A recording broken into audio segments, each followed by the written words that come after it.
Imagine you are a Roman senator, a man whose lineage stretches back to the foundation of the Republic. Your family has produced consuls, generals, men whose names are etched into the marble of temples and the annals of glory. Your life has been a steady march of honor, commanding legions, arguing in the Senate, offering sacrifices to the gods. But tonight, you are no longer a citizen of Rome. You are prey.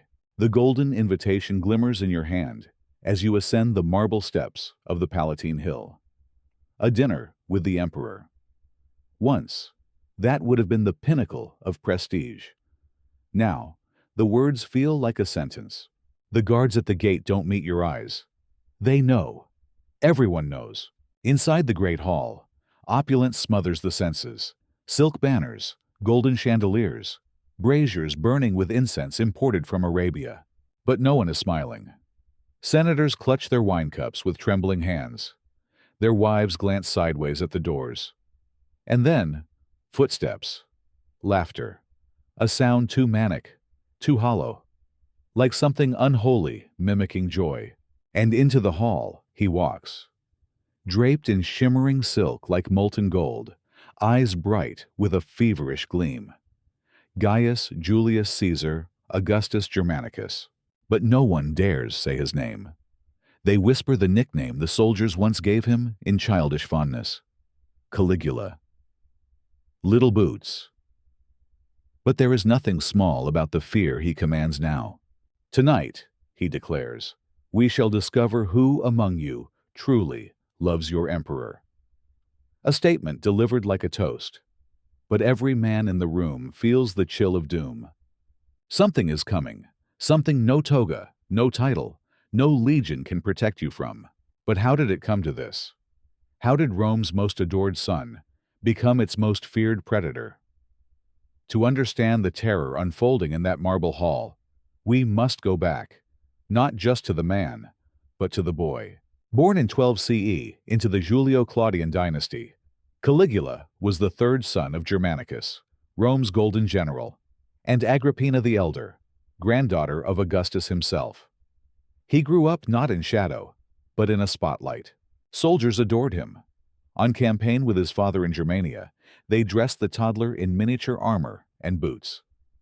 Caligula, they called him, affectionately then, a living mascot of Roman conquest. But the favor of Rome is as fickle as its gods. In 19 CE, Germanicus died in Antioch under circumstances that to this day remain suspicious. Poison, it was whispered.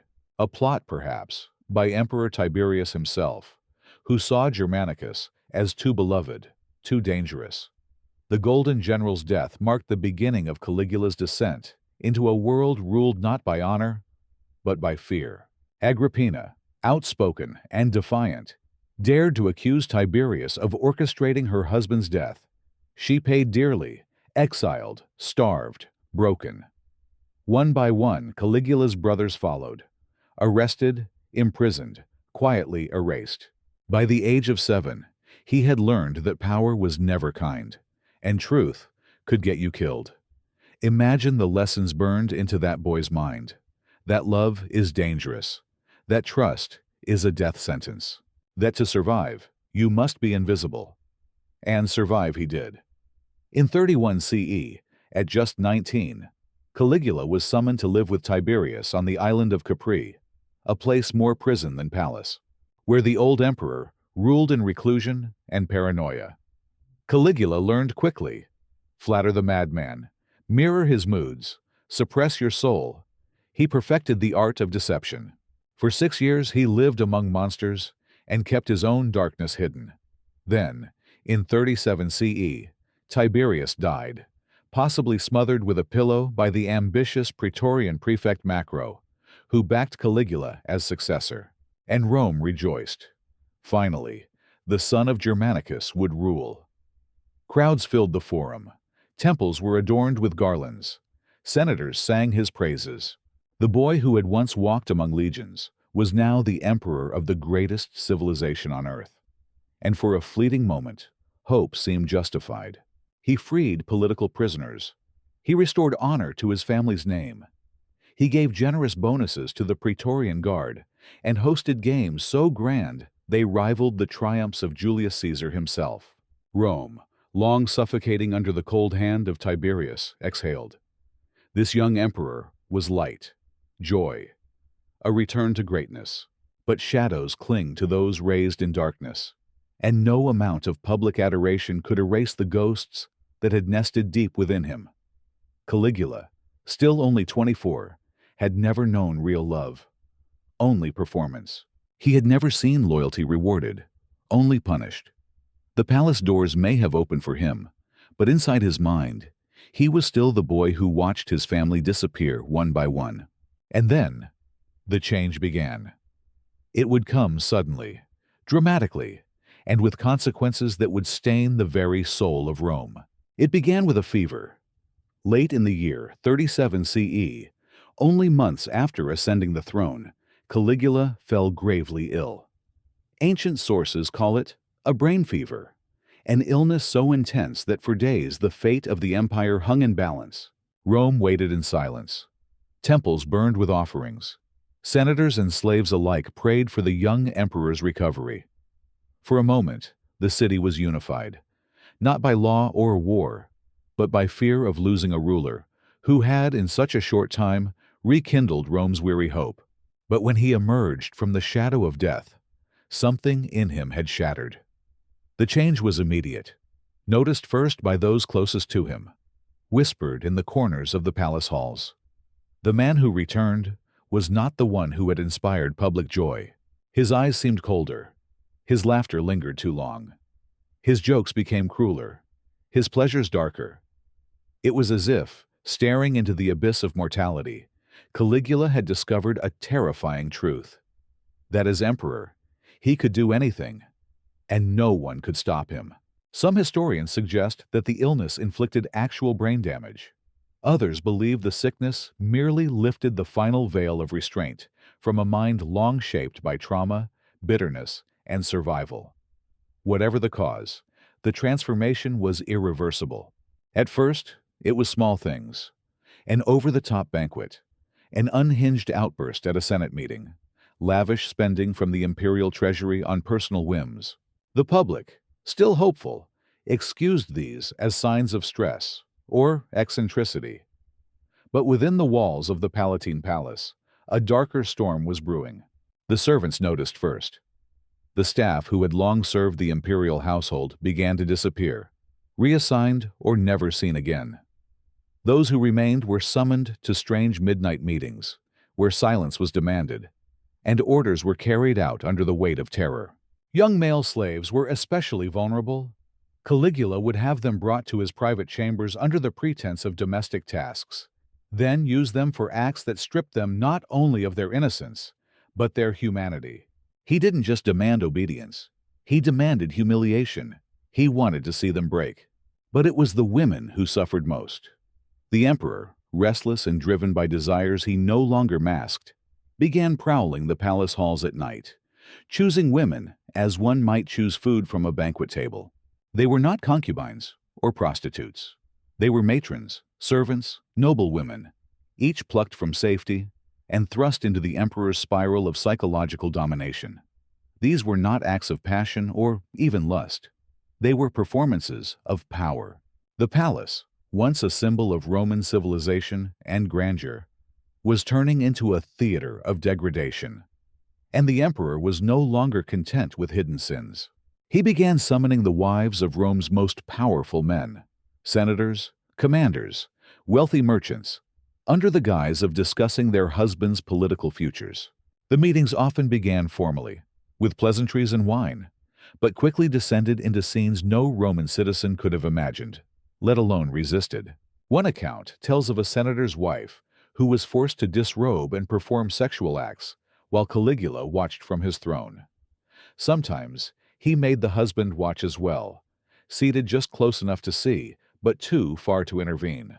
The message was unmistakable: your honor, your marriage, your entire lineage bends to me. It was not just sexual abuse. It was psychological warfare, methodical and cruel.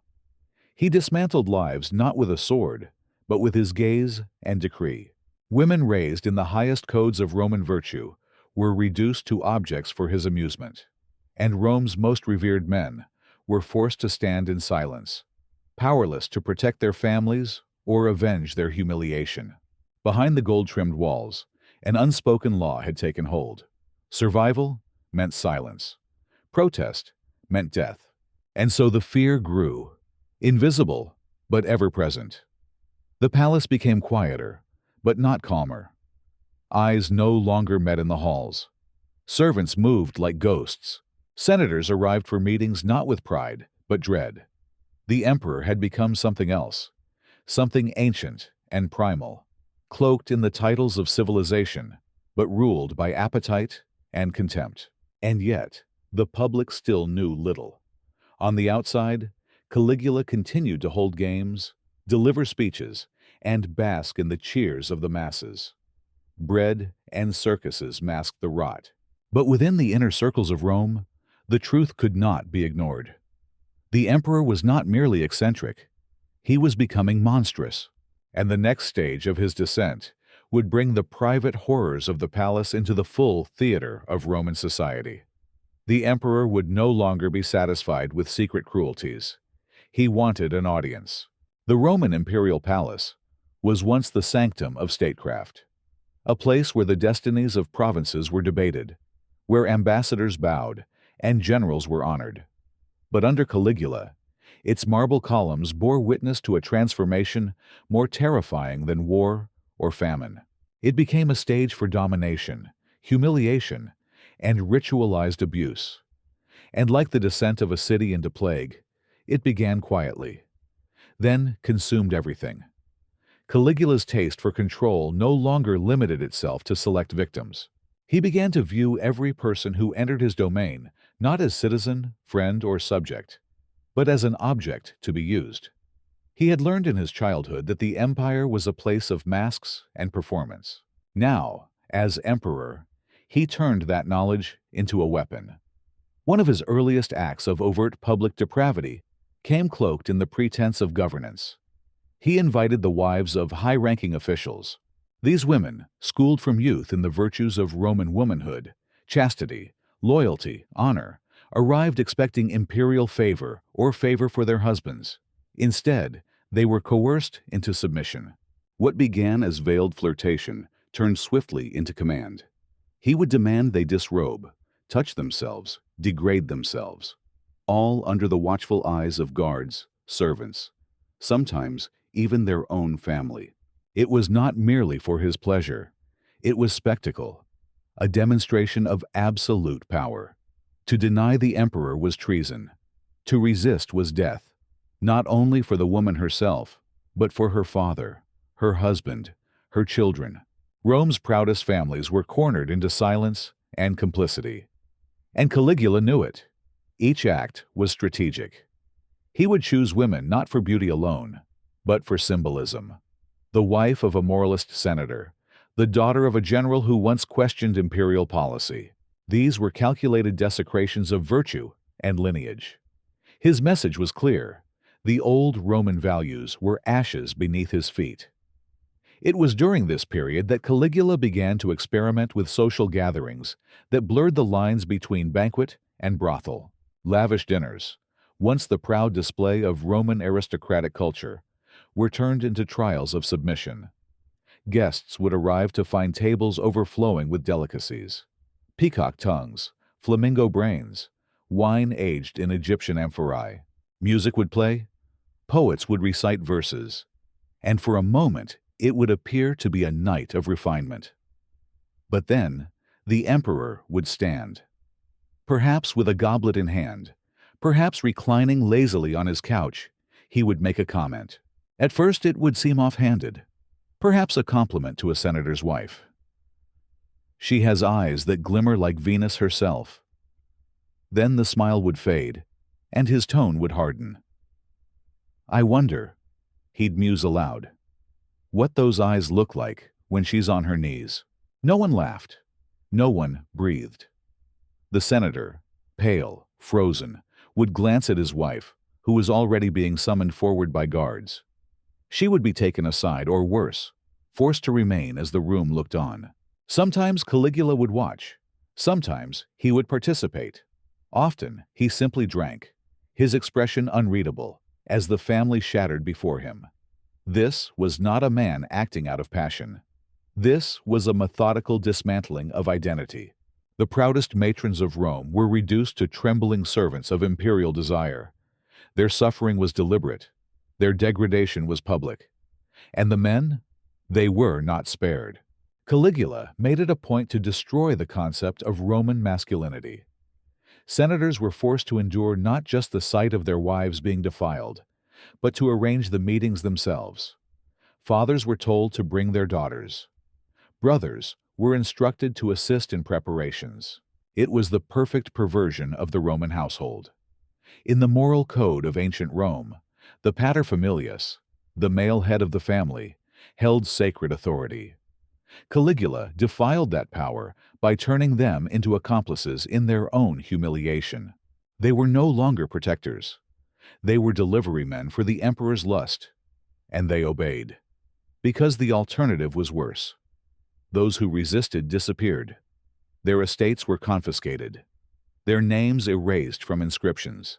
Their children, sometimes, were handed to soldiers or priests to be re-educated in the service of the imperial cult. It was during this period that the distinction between private and public collapsed within the palace walls. Nothing was sacred. Nothing was off-limits. And nothing, no matter how grotesque, was hidden anymore. The imperial palace, once a symbol of Rome's eternal greatness, now pulsed with dread. Behind every closed door was a story of betrayal, coercion, and suffering.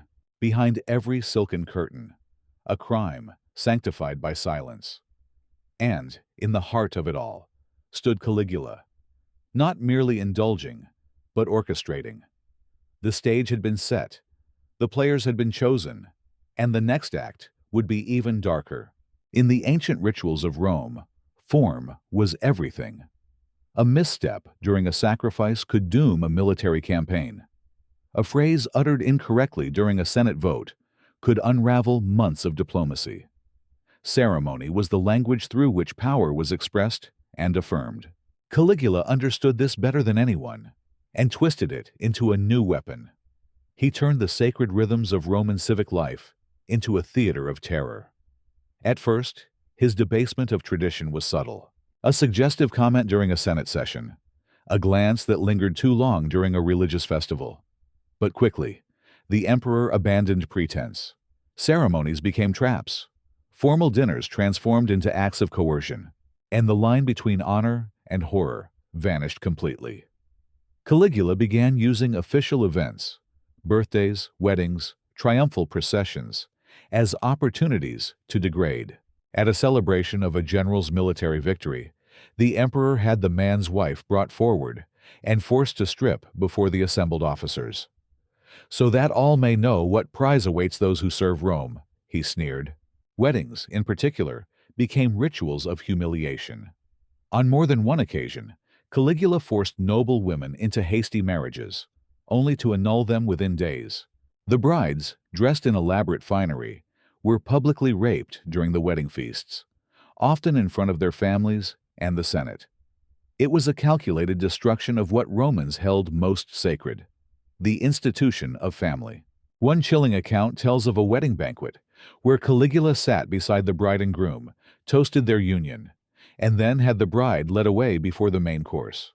Moments later, he returned, her hair disheveled, her gown torn, and announced casually, "She is now truly mine before she is yours." The groom sat in silence, fists clenched, teeth grinding, but unmoving. Because he knew, to protest was to die. This performative cruelty extended to diplomatic functions as well. Foreign dignitaries, kings, envoys, and merchant princes were invited to Rome and welcomed with parades. But behind closed doors, they were subjected to spectacles designed to instill terror and submission. In one recorded incident, an ambassador from Mauritania was shown a private entertainment in the palace theater.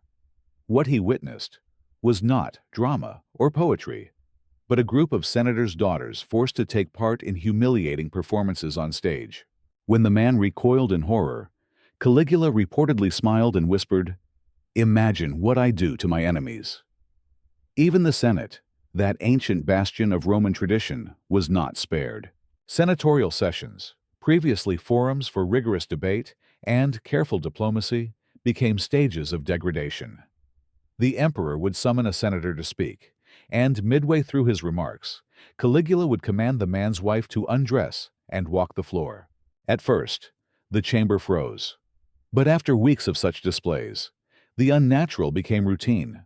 Some senators began bringing their wives in modest attire and veils, hoping to avoid attention. Others left them at home entirely. But this too became grounds for suspicion. If you refused to bring your family, the emperor assumed disloyalty. The penalty was swift: dismissal, exile, or worse. Caligula understood that power wasn't just about force. It was about making others complicit. He ensured that no one could claim innocence. Men who had once debated law and governance were now required to facilitate their wives' submission, or orchestrate the grooming of their daughters for imperial audiences. Their shame was no accident. It was the point. Because once you had delivered your family into the emperor's hands, you could no longer oppose him.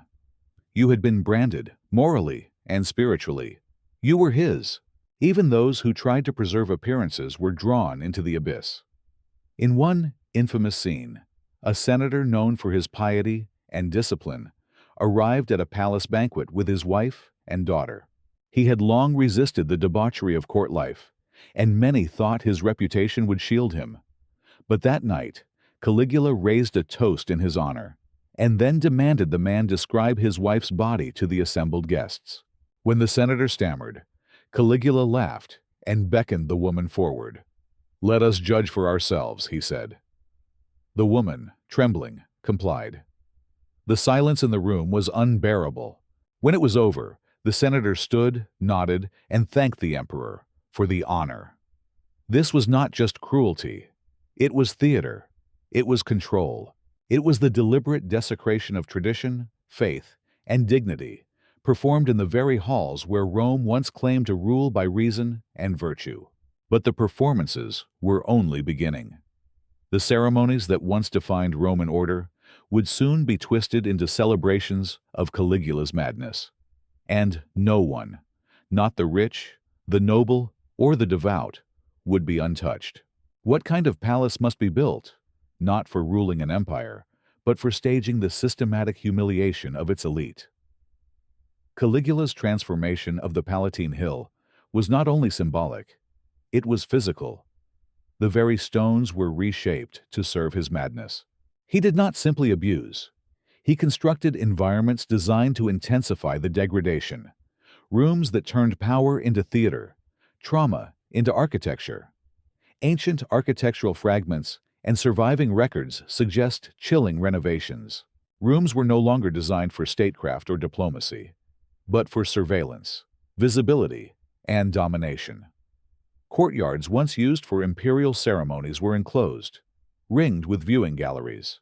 Furniture was removed and replaced with couches arranged in semicircles or concentric rings, designed not for rest, but for forced performance. One chamber, referenced in Imperial Guard records, was known unofficially as the Amphitheatrum Domestica, the domestic amphitheater. Here, under torchlight and amid rich draperies, slaves, captives, and nobles were forced into sexual acts as others watched from above.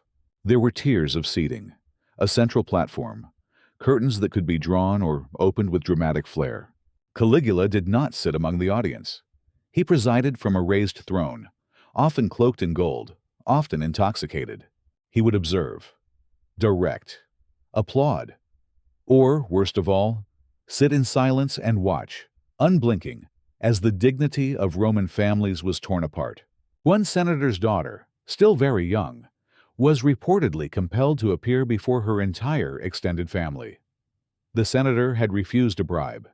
The emperor had insisted on a lesson. The girl was made to disrobe, to recite lines from Ovid's Metamorphoses, and to act them out, with others chosen by the emperor. The family watched, sobbing, knowing that a single protest could mean execution. In another room, smaller, more intimate, Caligula had mirrors installed on every wall. This chamber, known to some slaves as speculae Venus, mirrors of Venus, was used not for group gatherings, but for one-on-one violations. The mirrors ensured the victim could see every angle of their degradation, and that any hidden spectators, housed in small viewing alcoves behind latticed wood, could watch without being seen. And then, there was the emperor's own bedroom. Previous emperors had kept their private quarters modest, reflective of Roman stoicism, but Caligula's was transformed into a nightmarish shrine to excess and control. The room had multiple entrances, not for convenience, but so that victims could be brought in from different sides, ensuring unpredictability and disorientation. Raised platforms allowed guards or guests to observe the emperor's encounters from above. Rich tapestries, stolen from temples, hung alongside pornographic frescoes, many of them commissioned to resemble specific noblewomen or girls from powerful families. These were not mere decorations. They were trophies. Caligula's chamber was not a place of rest. It was a stage, and he performed with terrifying devotion. He was not always violent. That would be too simplistic. Sometimes he whispered. Sometimes he wept. Sometimes he asked his victims to tell him stories from their childhoods before the abuse began. He wanted to see what broke them. He wanted to be the one to do it. But perhaps the most grotesque innovation of all was the brothel. Within the palace itself, Caligula established what could only be described as an elite bordello, staffed not by professionals, but by women of Rome's noblest houses. These were not courtesans. They were daughters of senators, wives of diplomats, sisters of generals. Their only qualification was beauty and the emperor's interest. These women were not paid. They were not protected. They were offered to guests, sometimes foreign ambassadors, sometimes common soldiers, at the emperor's whim. In some cases, they were forced to work in shifts, monitored by eunuchs, and subjected to nightly reviews, where Caligula would inspect their bodies and critique their performance. One chilling record describes a banquet in which guests were handed scrolls upon arrival. The scrolls listed the available women for the evening, with annotations regarding their previous compliance, family background, and whether they were recommended. The women's names were real, the reputations of ancient houses reduced to auction listings. This wasn't simply sexual abuse. It was a system, a bureaucracy of shame. Caligula had weaponized Rome's own social order against itself. The families that once ruled the empire were now supplying its emperor with flesh. And the very halls that once echoed with debate and dignity now rang with moans and muffled sobs. Even the building's layout betrayed the purpose of its master. Hidden passageways allowed guards to smuggle victims in and out unseen. Drainage systems were modified to handle not just water, but blood and bodily fluids. Soundproofing was added to certain doors. Other rooms were modified to amplify sound, to make sure others could hear. Because part of the torment was being heard, or hearing others. By reshaping the palace itself, Caligula made his legacy inescapable. Long after he was gone, the architecture remained. Future emperors would walk the same halls, eat in the same rooms, and somewhere in those stones lingered the cries of women who had once walked as daughters of Rome. The palace was no longer a home of empire. It was a machine of domination, a labyrinth designed not to confuse the enemy, but to dismantle the citizen. Room by room, Caligula carved his madness into the very bones of Rome. And still, he had only begun. In the ancient Roman world, religion was not a private matter. It was the architecture of society. Every action, every title, every law was tethered to the will of the gods. The emperor, though mortal, was often linked with divine authority. But Caligula would not be content with divine approval. He demanded divine identity. By the second year of his reign, Caligula had begun referring to himself not as a man chosen by the gods, but as a god himself. He ordered temples built in his honor, Statues of Jupiter and Mars had their heads removed and replaced with his own likeness. The sacred was no longer above him. It was beneath him, but far more terrifying than his claim to divinity was how he enacted it. He declared that sexual acts performed in his presence, or at his command, were not debaucheries, but rituals, ceremonies, acts of sacred devotion. Priestesses who had taken vows of chastity were summoned to his chambers, not as victims, but as participants in newly invented rites. During these ceremonies, they were stripped of their vestments and told they were becoming conduits of divine pleasure. Refusal was punished not by imprisonment, but by execution, often public, often theatrical. One former Vestal virgin, whose identity is lost to history, was reportedly made to lead a procession through the Forum, naked, but for a garland of flowers, trailing behind her a chain attached to Caligula's throne. He called it the Procession of Union and declared it a new holy festival. Traditional religious festivals, long considered the spiritual heartbeat of Rome, were transformed into orgiastic displays of power. The Saturnalia, a holiday already known for role reversals and temporary freedom, was expanded by Caligula into a week-long festival where senators were forced to serve as dancers, entertainers, and sex workers, while slaves were given license to mock and abuse them, often at the emperor's command. It was not liberation. It was inversion, engineered humiliation. During one such festival, the emperor presided over a parody of a wedding. He selected a young aristocratic man and a senator's daughter, both of whom had previously refused his sexual advances. In front of hundreds of spectators, nobles, priests, military leaders, he conducted their marriage ceremony, complete with hymns and sacrifices. Then, in the final act, he ordered them both to be stripped and raped on the altar of Jupiter, and the crowd applauded, because to remain silent was dangerous, but to appear unamused was suicidal. Marriage, the cornerstone of Roman virtue, was not spared. Caligula married and divorced with the frequency of a man changing clothes. His unions lasted days, sometimes hours, but each wedding was a performance, not of love, but of conquest. One noble bride was forced to consummate her marriage with the emperor on the steps of the temple, before the wedding guests, before her own family. Caligula called it a gift to the gods, and compared himself to Priapus, the god of fertility, whose statue once stood hidden in gardens. He had such statues placed around the palace, but they were no longer hidden. Caligula's understanding of power went deeper than mere domination. He understood the social glue of Rome, its faith, its rituals, its unspoken rules, and he desecrated each in turn, not randomly, with purpose. To the citizens who once worshipped the Capitoline Triad, he presented himself as the new Trinity, the Emperor, the God, the Tormentor.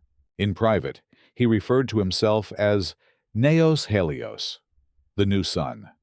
Public monuments were inscribed with phrases like Caesar Deus, Caesar is God. But it wasn't just Rome that trembled. Caligula's religious re-engineering reached the provinces. In Judea, his demand to have his statue erected in the Temple of Jerusalem nearly sparked a full-scale rebellion. To the Jewish people, it was the ultimate blasphemy, an affront not just to their religion, but to their very identity. Only the careful diplomacy of the Roman governor, Publius Petronius, delayed the order, and Caligula's eventual assassination stopped it altogether. This moment, more than any, shows the scale of his hubris. He did not merely seek power over bodies or minds. He wanted worship. He demanded that every act of suffering, every coerced touch, every sacrifice, human or spiritual, be seen not as a crime, but as a divine obligation. He wanted the citizens of Rome to gaze upon the greatest temples of the ancient world and see him. And in doing so, he redefined what it meant to be emperor, not as the first citizen, but as a living God whose morality was his own to invent, whose abuses were not sins, but sacraments. And so Caligula's court became a cult, not in name, but in practice. And like all cults of absolute power, it required blood, belief, and silence. What began as isolated acts of cruelty, inflicted in shadows and softened by rumors, soon hardened into policy.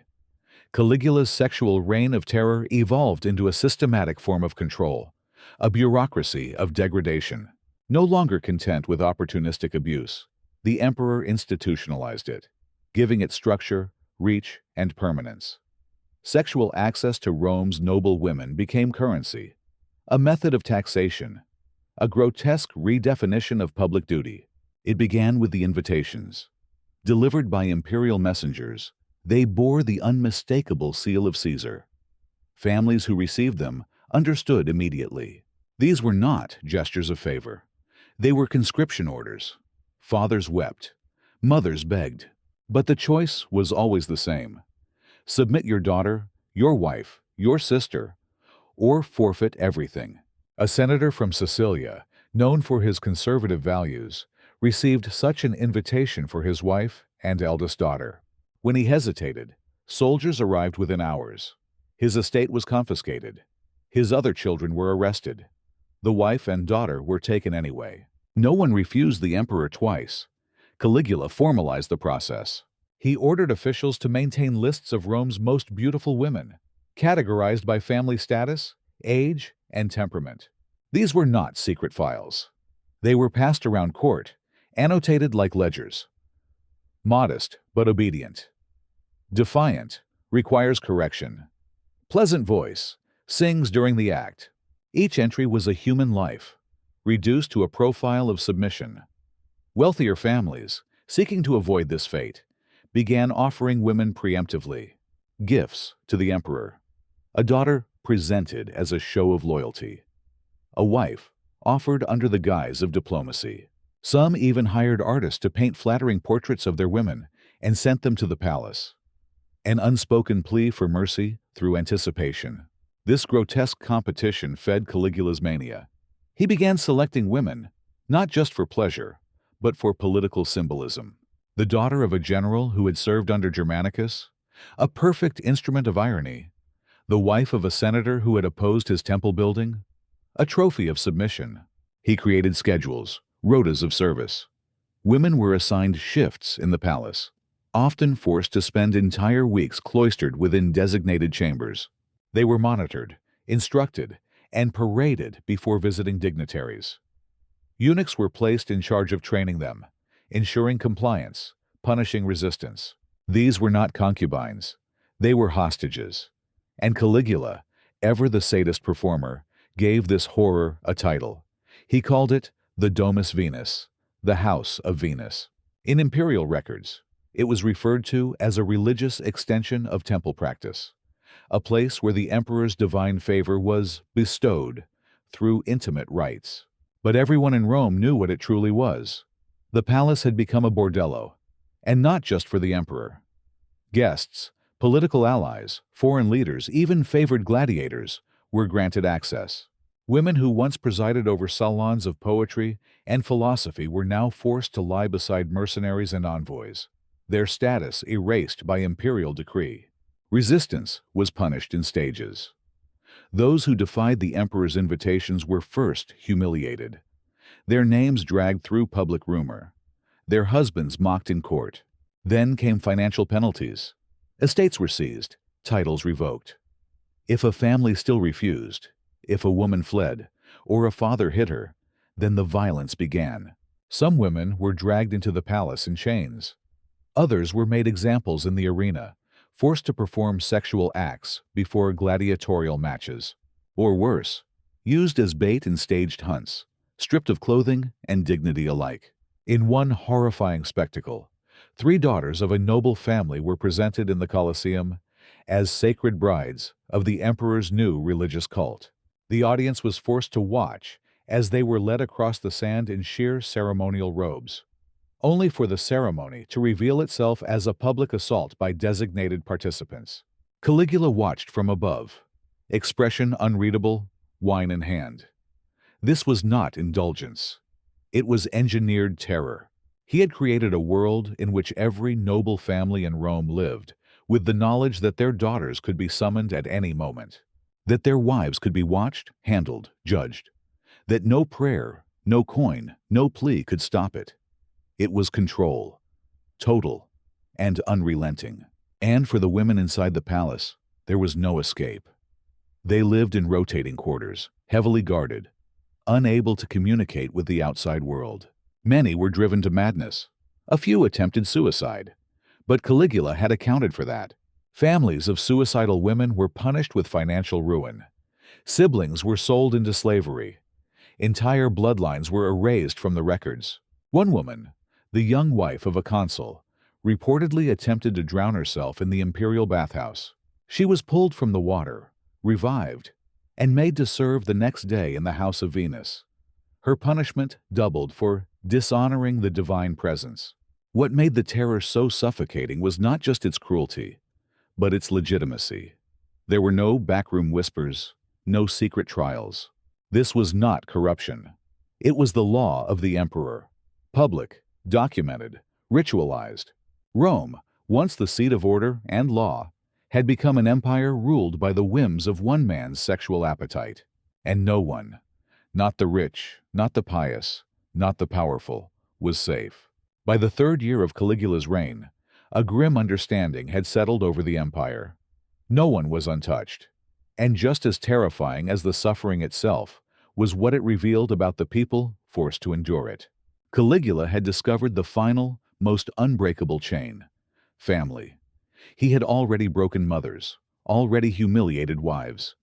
But there was a deeper submission he sought, one that no army or sword could enforce.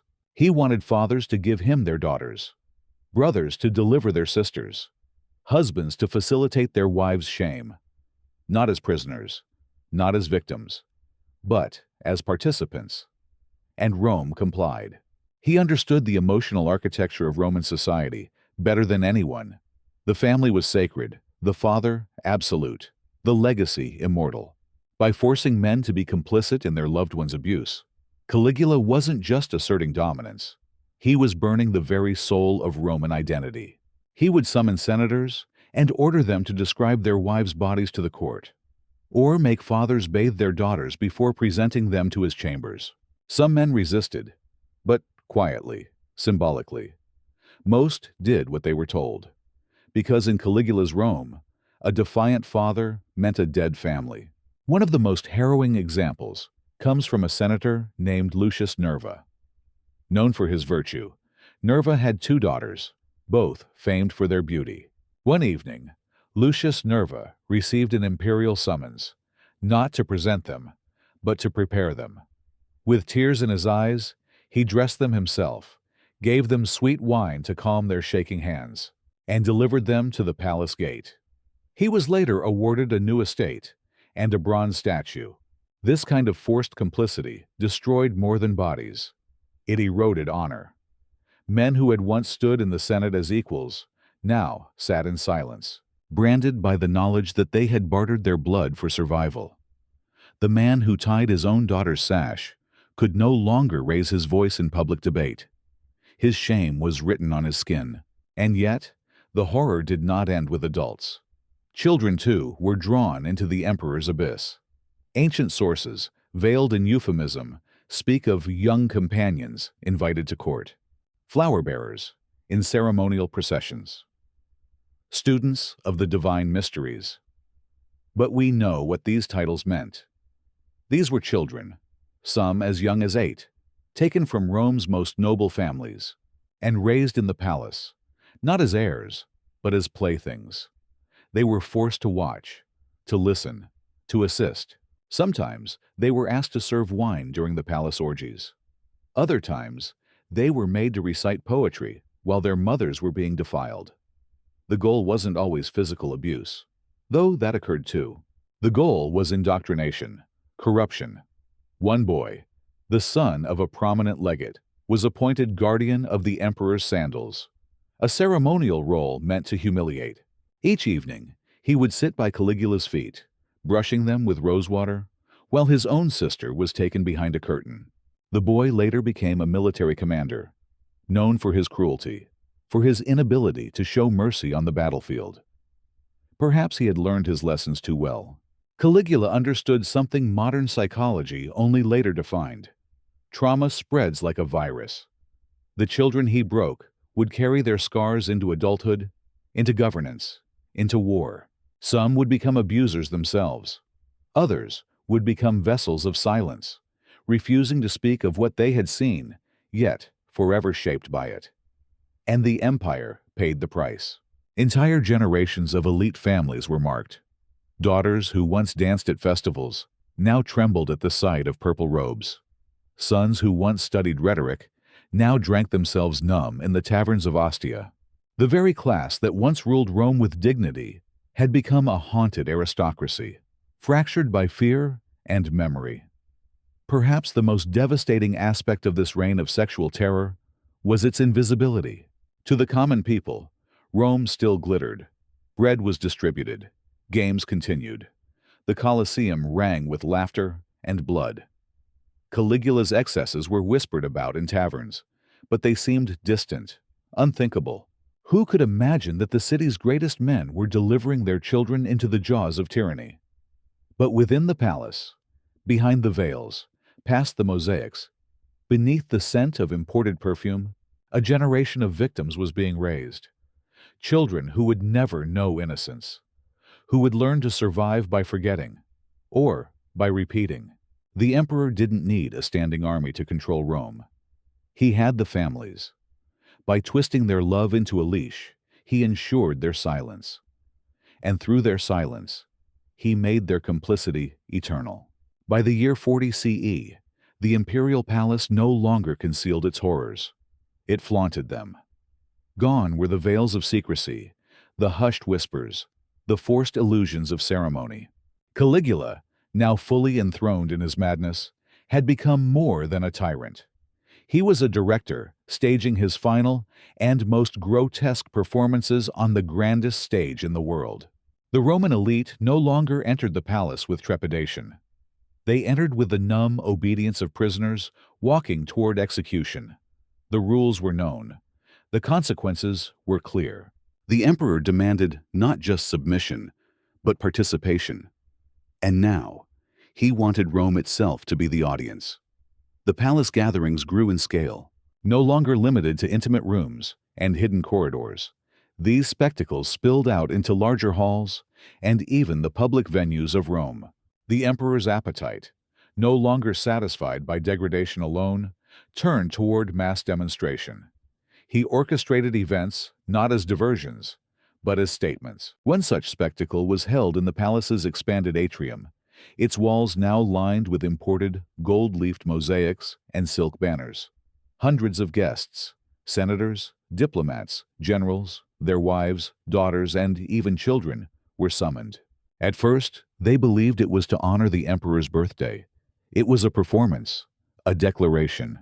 As they entered, each family was handed a script, roles to be played, costumes to be worn, rituals to be enacted. Those who resisted were beaten by guards and dragged to the center of the hall. Caligula, seated on a throne carved to resemble a coiling serpent, would deliver judgment with a flick of his finger. The play began with hymns to the emperor's divinity. Then, slowly, the lines between actor and victim dissolved. Women were ordered to strip and perform sacred rites. Men were commanded to recite oaths of loyalty while watching their daughters abused by soldiers dressed as gods. This was not madness without meaning. This was theater with a message. No virtue would be spared. No soul would remain untouched. Even Rome's most sacred tradition, its military honor, was desecrated. Caligula ordered a mock triumph to celebrate a fabricated victory in Germania. Instead of captured enemies, his chariot was followed by noblewomen, chained, painted, and forced to walk naked through the streets. Onlookers were commanded to cheer. Some vomited, others wept. All applauded, for they had no other choice. And still, it escalated. The emperor announced a new religious edict, that sexual submission to Caesar would now be considered a form of state worship. Temples would be converted. Priests would be retrained. Citizens would be required to offer not only sacrifices, but their own bodies, or the bodies of their loved ones, as offerings. The horror was no longer confined to the palace. It was poised to become law.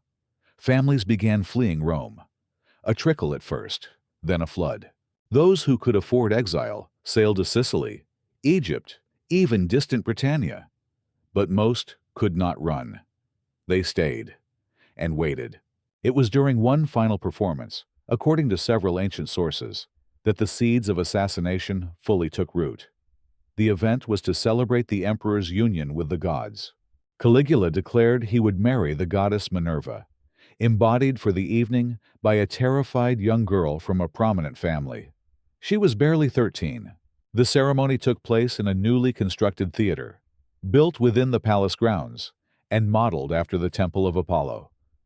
The girl, dressed in golden robes too heavy for her frame, was carried in on a litter of white doves. She trembled as the emperor kissed her forehead and declared her divine flesh.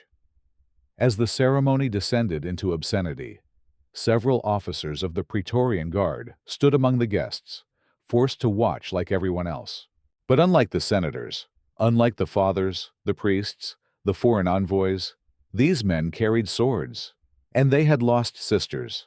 They had lost wives. One, named Cassius Chaerea, had endured years of public humiliation by the emperor. Caligula mocked his voice, called him a woman, forced him to perform degrading tasks. But it was not pride alone that moved him.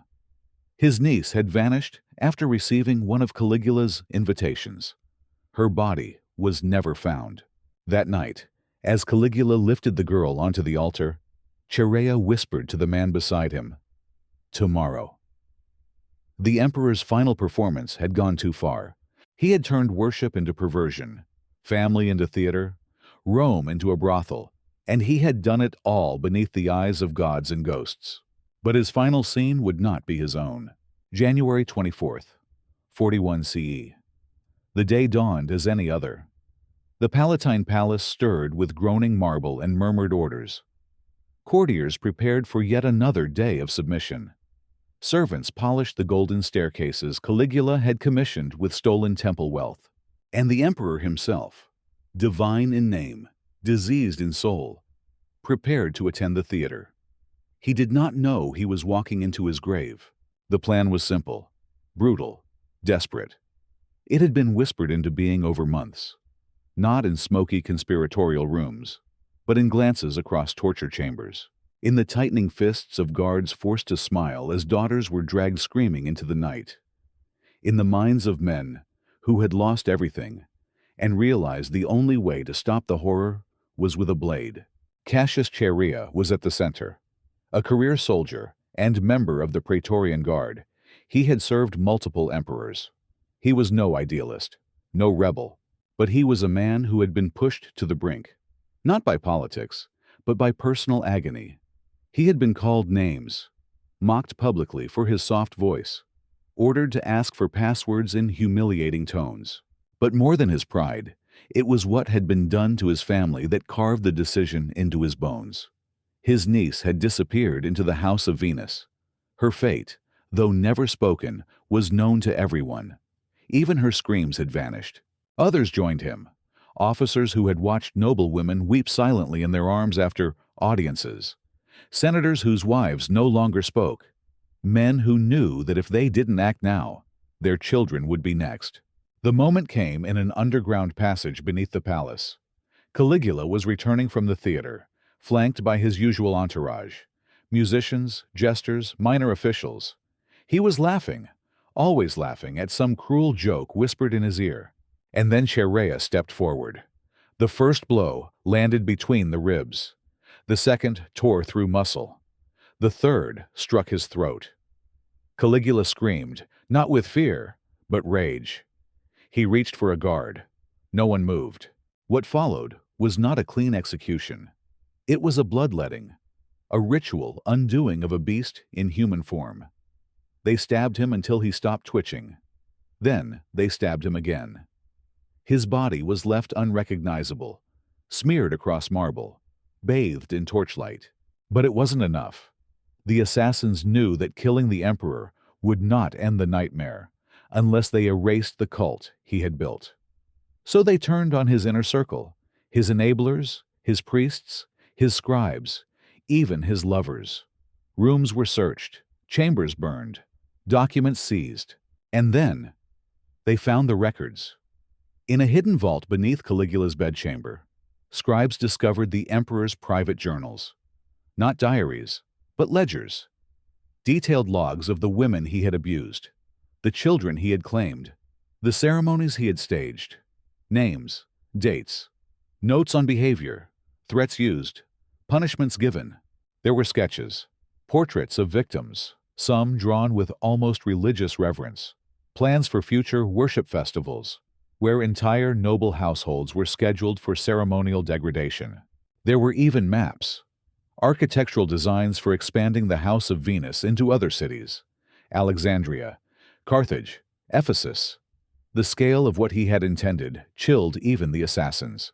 Claudius, Caligula's uncle, was quickly found cowering behind a curtain. Terrified, trembling, and utterly unprepared, he was proclaimed emperor the next day, not because of vision or charisma, but because Rome needed a name to rally behind. And Claudius understood the moment. He knew that if the empire was to survive, the scars of the past 4 years had to be covered, sealed, and buried. He ordered a purge, not of people, but of memory. The rooms used for orgies were walled shut. Statues were destroyed. Paintings burned. The House of Venus was razed, its foundations salted like the ruins of a conquered city. Guards who had served in the brothel were reassigned to distant provinces. Victims were offered silence, not justice. The documents? Most were burned, but not all. Some were copied, stored in the imperial archives, hidden behind layers of restricted access, their existence denied even in the Senate. They were too dangerous, too incriminating, because they didn't just implicate Caligula. They implicated everyone. The silence was strategic. Many survivors wanted the past erased. To speak would be to destroy what little honor remained. A wife could not admit what her husband had watched. A daughter could not name what she had endured. A senator could not afford the world knowing he had traded his niece for an estate. The conspiracy of abuse was replaced by a conspiracy of forgetting. And yet, not everything could be undone. There were signs, foundation stones stained beyond cleaning, drainage systems that carried more than water, mosaics too fragile to remove, depicting scenes once mistaken for myth, but now recognized for what they were, recordings of ritualized trauma. In time, Caligula's name would become shorthand for madness.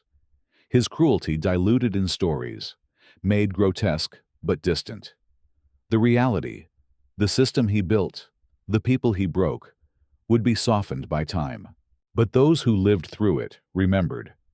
And in quiet moments, behind closed doors, survivors passed down the truth, not as a lesson, but as a warning. That power, when left unchallenged, becomes not merely corrupt.